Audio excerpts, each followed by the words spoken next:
I hate you. And if I ever see you on the street, it'll only be seconds before I smack the taste from out of your mouth.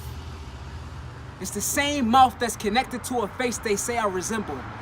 The same mouth that kissed my mom and probably suggested that I share the same name as you.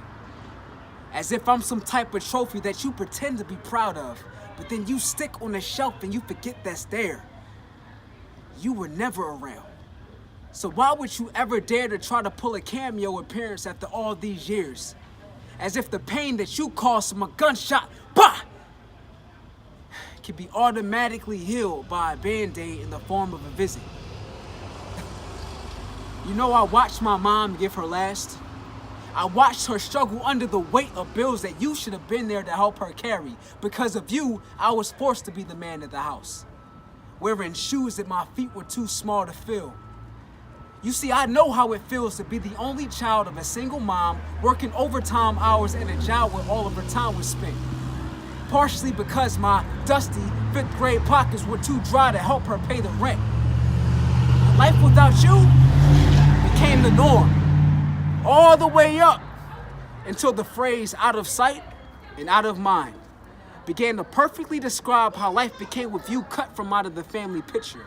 You were like a ghost that I only heard about, but that I never saw. Or except for in family pictures that never seemed to trigger the memories that they captured. And you couldn't tell me that your absence from my life left any long-term effects in the present. I'm good. That's what I kept telling myself. Just another black boy who made it without the help of a black man, leaving a black hole in the form of a blank space, a silhouette cut from out of the stock photo of our family. But when you were finally released from being behind bars, I was finally faced with the ones that I was still trapped behind.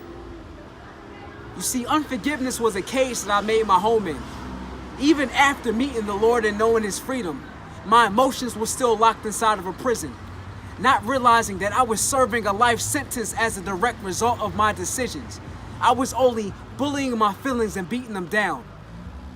Until one day they finally bled out the bitterness I thought was gone.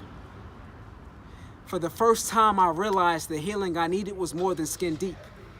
That I needed Jesus to help me give you what He had already given to me. Forgiveness with absolutely no strings attached. Mercy that doesn't treat me as my sins deserve, and grace that doesn't hold the pain I've caused others over my head, with daily reminders and tossing it all back into my face.